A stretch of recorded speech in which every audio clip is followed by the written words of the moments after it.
What's up, warriors? I want to ask you this question. Are you living in a survival mindset? Are you stuck in this survival mindset? What is it? And how in the world can you get out?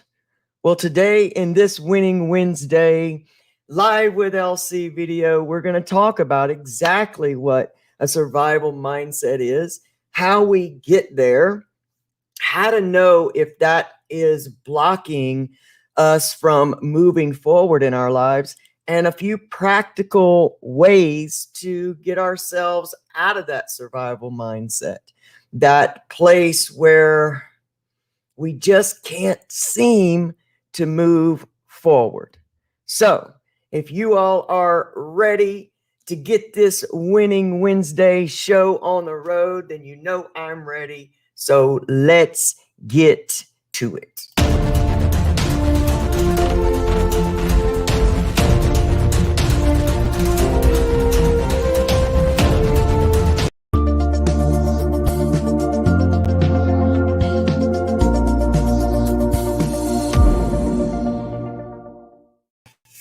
So what's up, warriors? Welcome to Winning Wednesday Live with LC.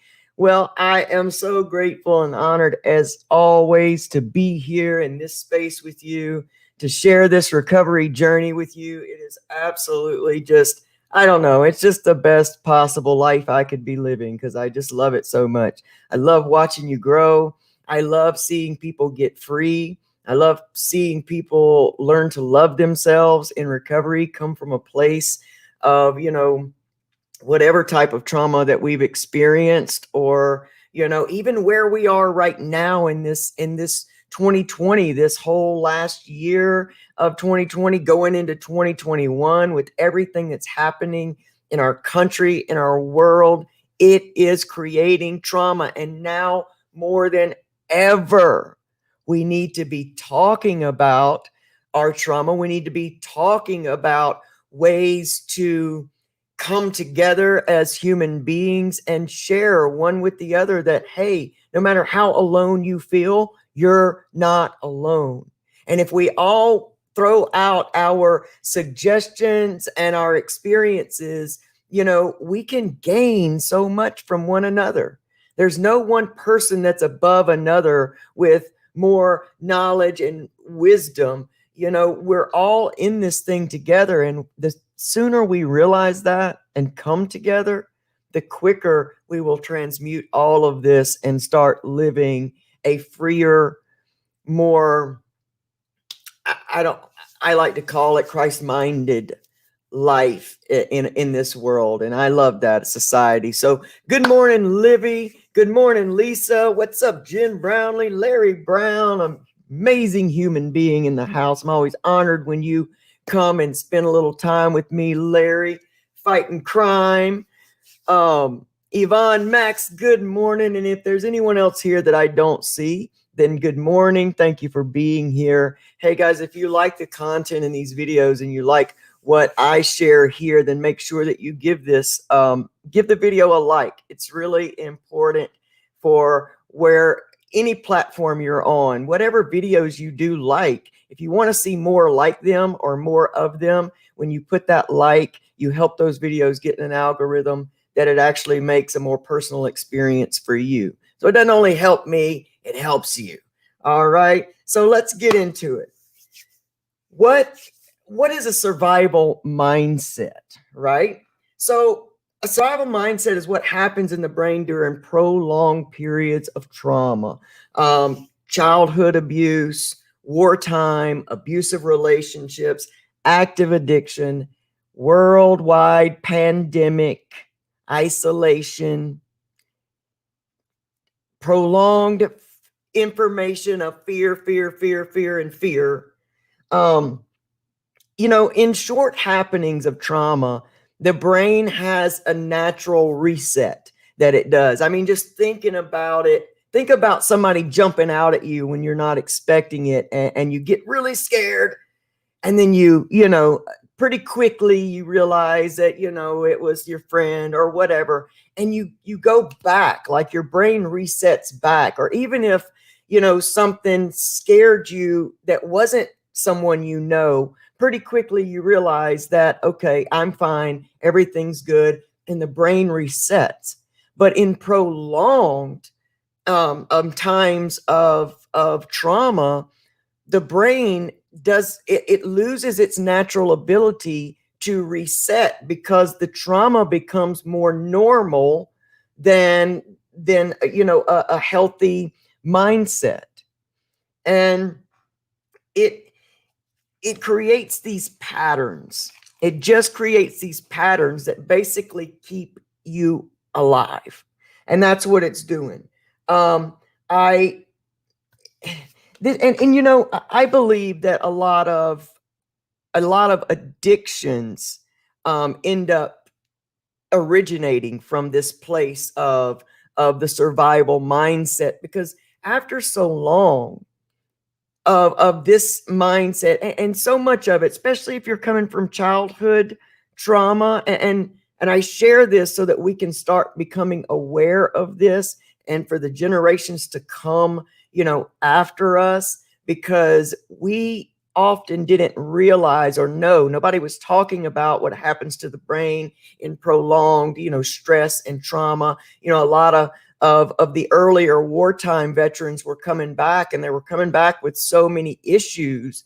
But in the time, mental health was, a very scary thing to talk about. I mean, they were doing some very vicious things back in the very early war times to people with mental health. I mean, we're talking about lobotomies and different things that, you learned pretty quickly not to talk about some issues you were having, and people just kind of shoved them down and they moved on.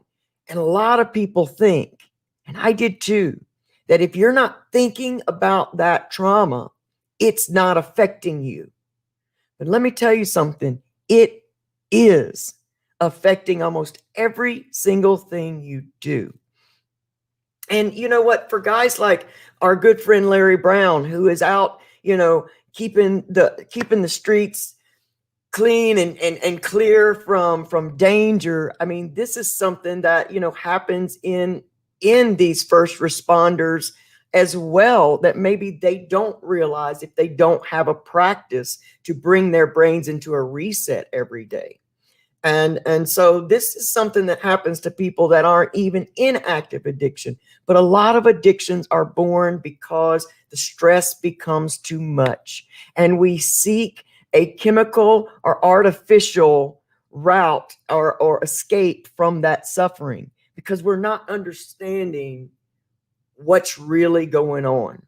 And so I've got a few first, I want to share a little bit personally from my own life of how I've gotten here and why I'm talking about this today. My childhood, my trauma began in early childhood, and it just prolonged in through so many years. When my mom finally split up from the most abusive marriage she was in, it had already been about, I think, 6 to 7 years of constant survival. Me as a very young child, me also watching my own mother be in survival, because this, a lot of this was life or death, this abusive situation we were in. And when she made that break from this person, it was even more intense because, he threatened to kill us. And so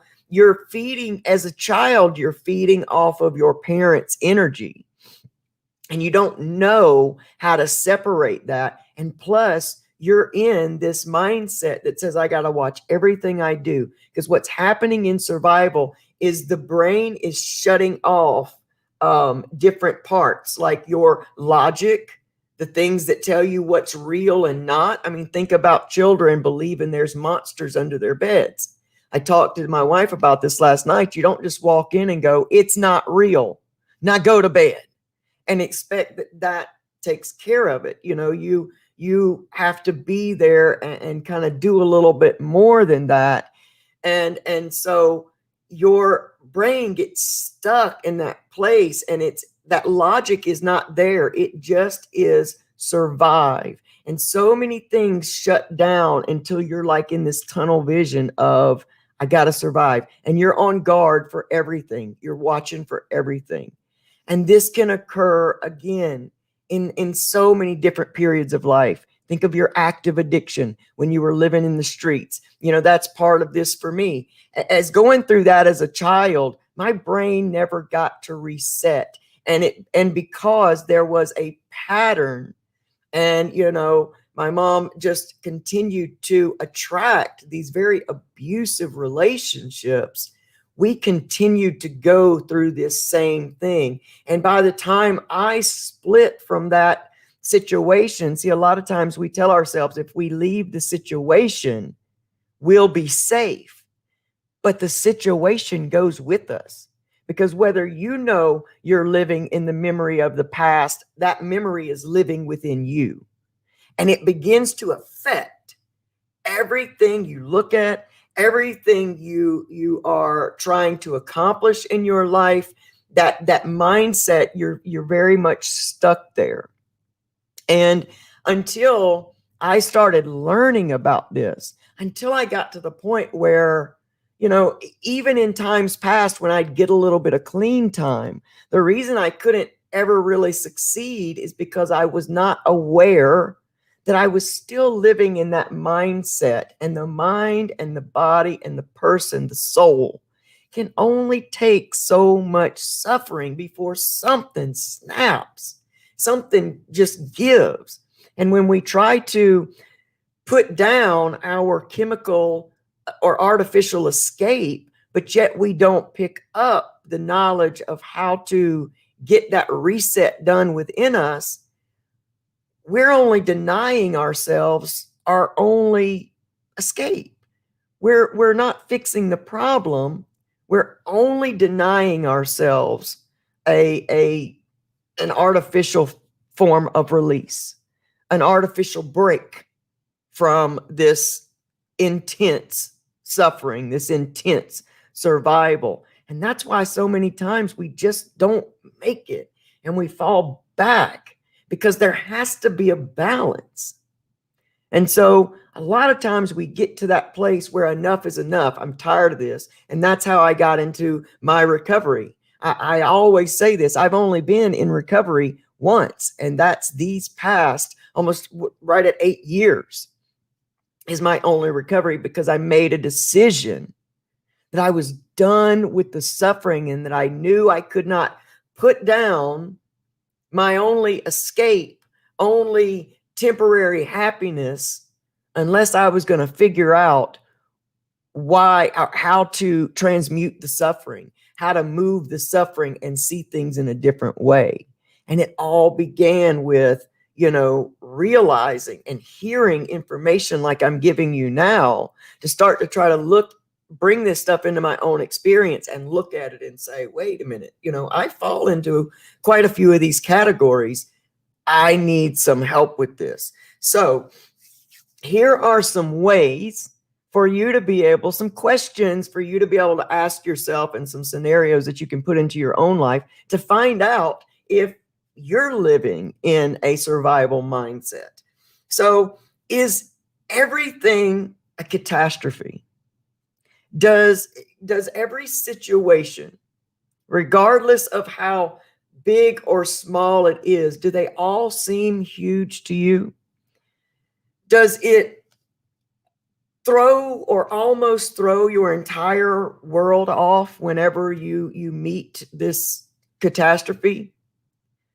You're stuck in that.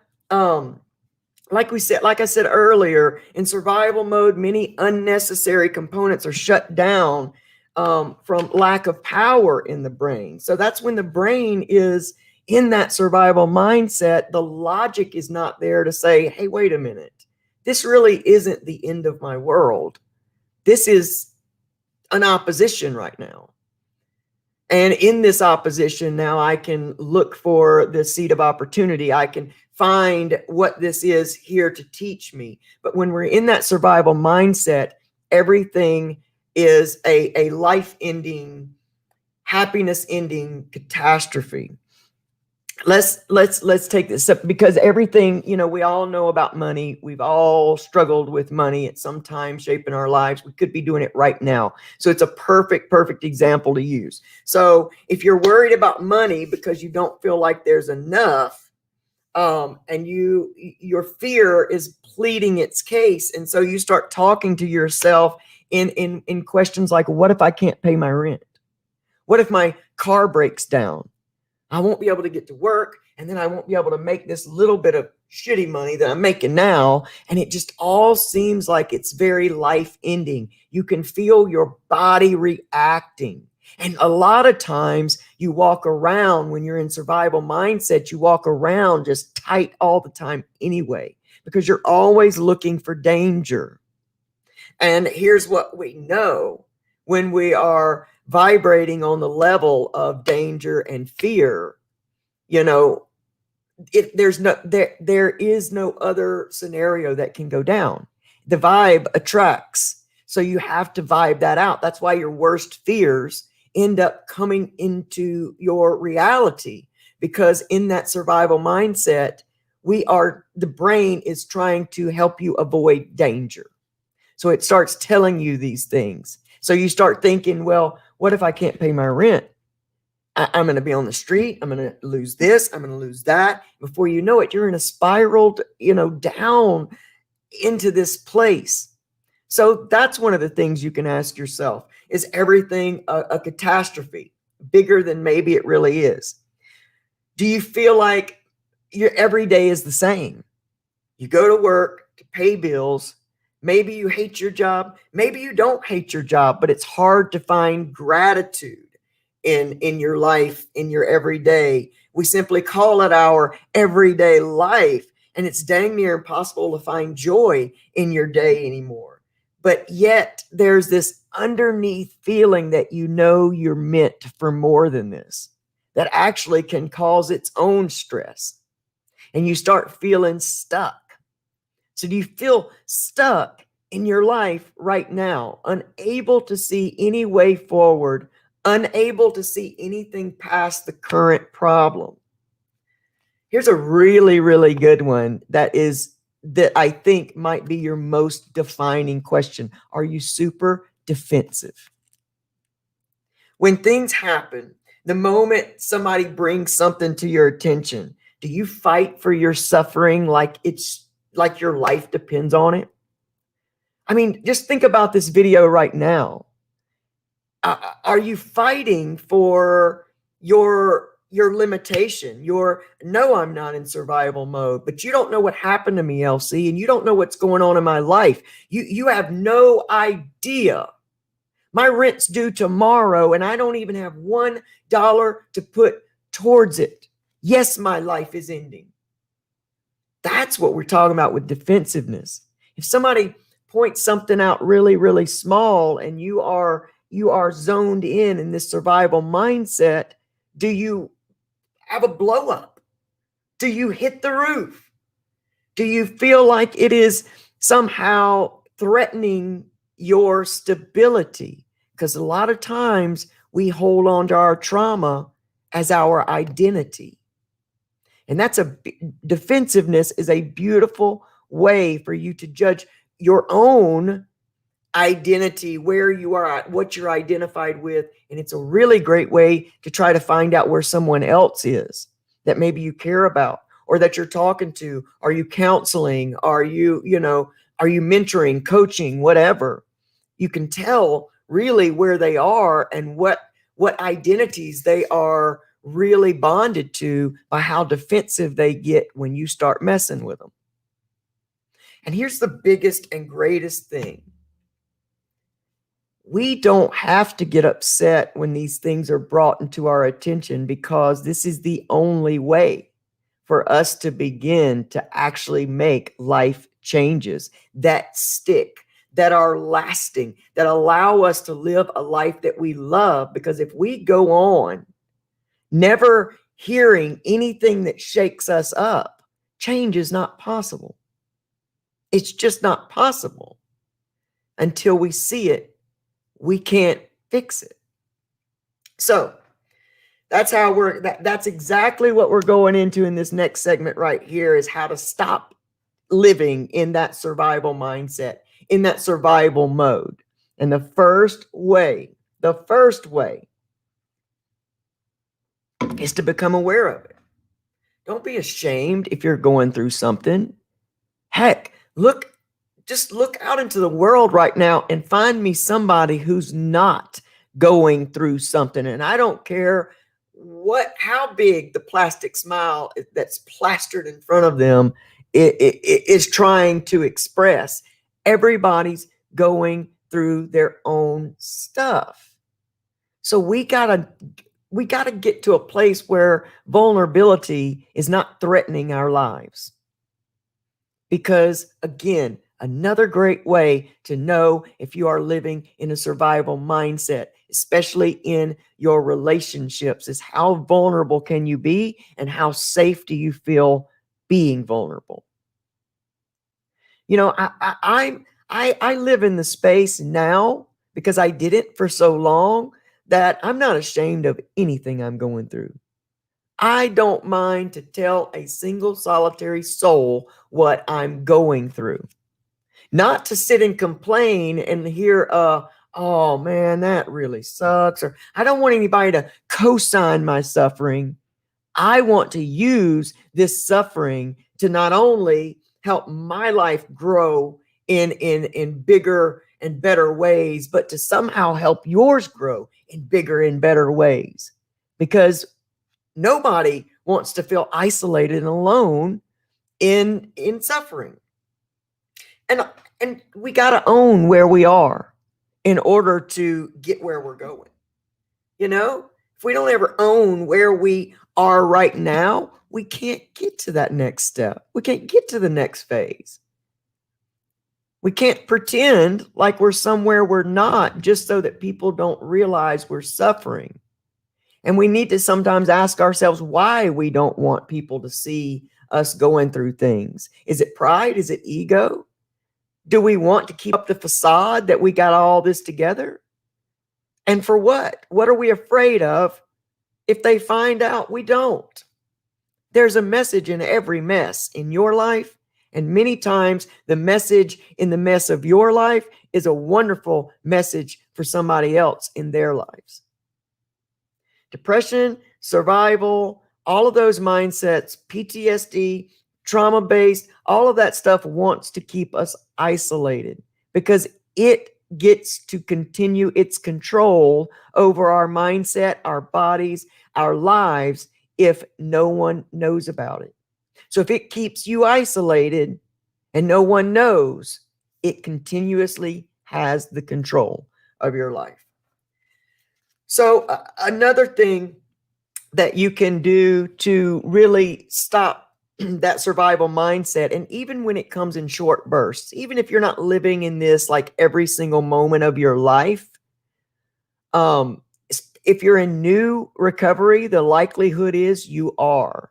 Because coming from that active addiction, I mean, we are living in pure survival every day. The only thing we know is that we've got to get what it is we need for us to survive. So, you know, if you're in new recovery, don't be ashamed of that. Own that. It's natural to be where you are at this point. But if you're working in recovery, you want to go into that next step. And these are the ways. And so we got to, you know, make sure we own that. But even in short bursts of where we can get stuck in that, just breathe. Come back to the present moment. Practice becoming present. Practice when you're in that survival spin out, you've got to keep reminding yourself of what is real right now. And we got to also let ourselves know by becoming present what is the fear of the future or shame of the past. Another thing that we can do in those moments, especially when we're practicing becoming present, is practice gratitude. Get in that space of real when you notice yourself like pre spin out or full spin out. Being grateful actually brings you fully into the now, and it raises your vibration, which of course we know attracts a different vibe. It attracts a different reality when we come in there, and it moves our brain into another section, which is out of this is going to kill me and into how can I find the best of this situation? Because don't ever forget that in every opposition, there is a beautiful divine seed of opportunity. And like any seed, it's got to be planted, it's got to be watered, it's got to be nurtured. We got to keep the weeds from around it. And when it gets to a place of bearing fruit, we've got to harvest it. Because if we never harvest it, what was the point of growing it in the first place? You know, fruit doesn't usually just fall off the tree until it's rotten. That's why people go out and pick the fruit at its perfect moment. And that's generally the opportunities that come along in our lives. And if we don't stop and grab them because we're too busy thinking in the past or fearing of the future, then by the time that fruit just falls, it's useless. The time has passed. So I think this is probably the last, but it's going to be no, it's not the last. There's one more, but this is a big one right here. Forgive and release. You know, this won't be quick or necessarily easy. So you got to be kind to yourself when you are working in this practice of forgiving and releasing. And look, if you kind of clock out and spin out a few times and you don't get this one right, just make an amends if necessary. And when it's safe to do that, clean it up. There's no shame in, in messing something, having a reaction, and then turning around and cleaning it up with that person. And just make sure that you transmute that happening into an amazing moment to learn, just a beautiful moment of learning in, for the betterment of your ultimate journey. And then let it go.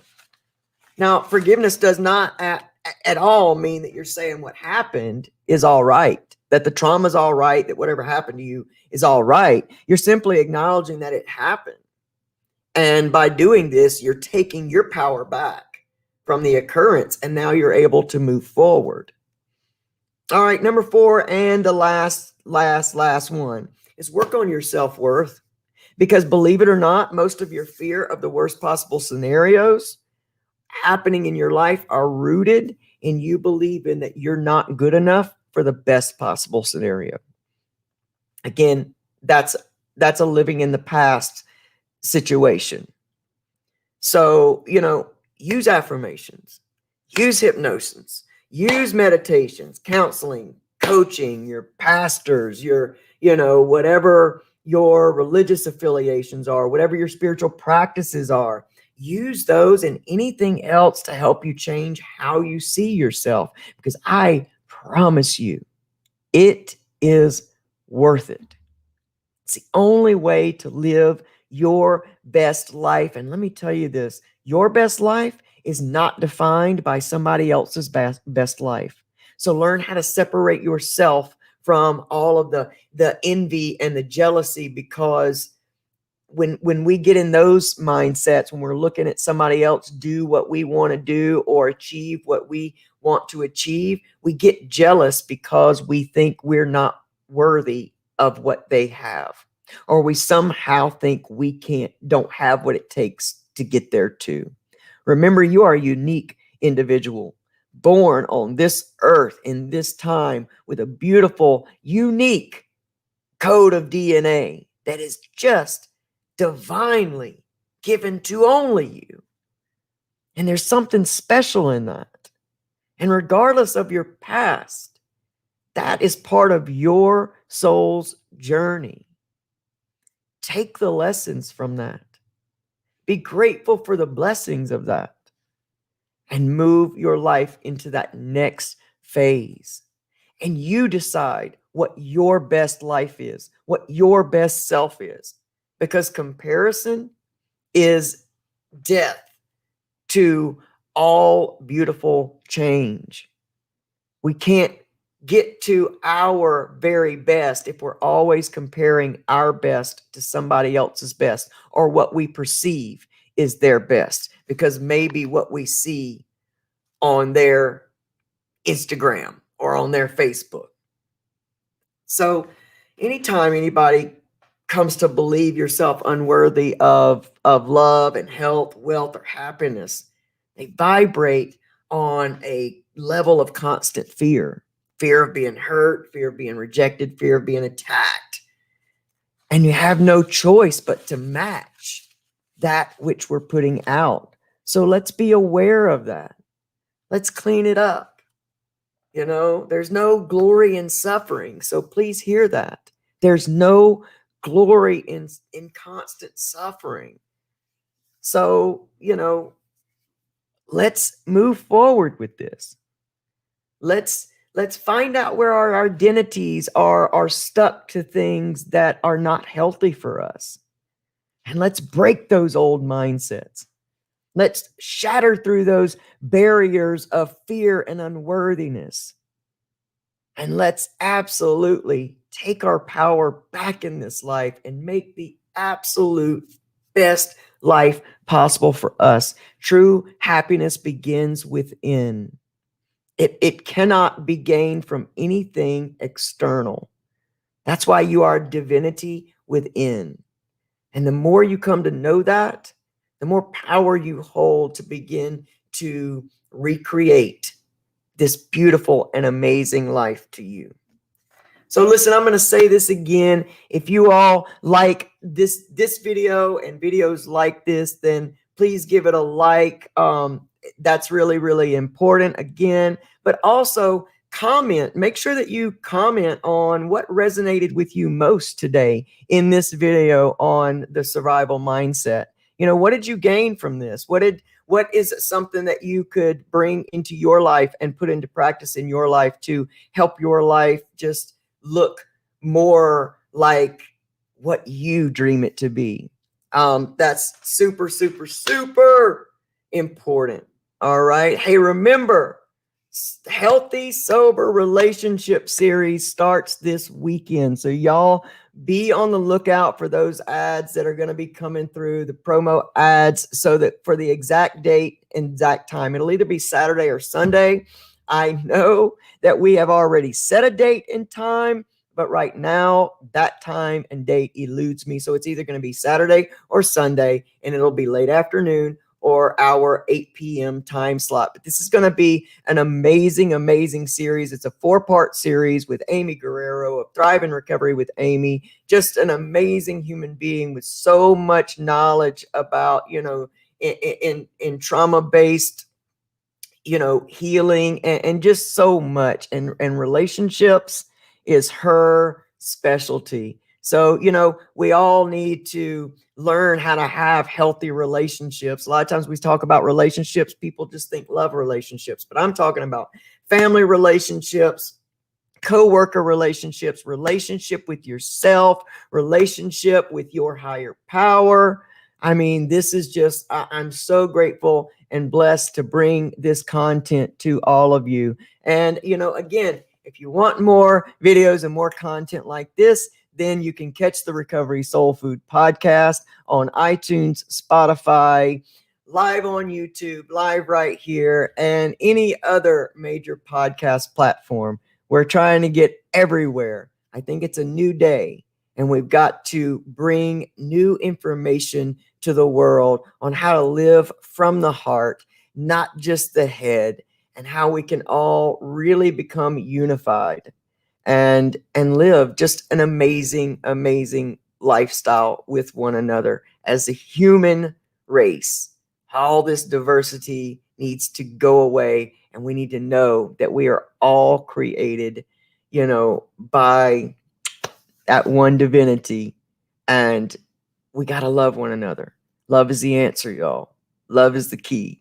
Not frou-frou cheesy love, but real love. And that's what's up. I do love y'all so much, and I thank you for coming in and joining me. And I love you. So I will see you this weekend. Y'all be on the lookout for those ads to know the exact date, the exact time. I cannot wait to bring it to you. You guys get out of here. Have the most amazing winning Wednesday of your entire life. And why?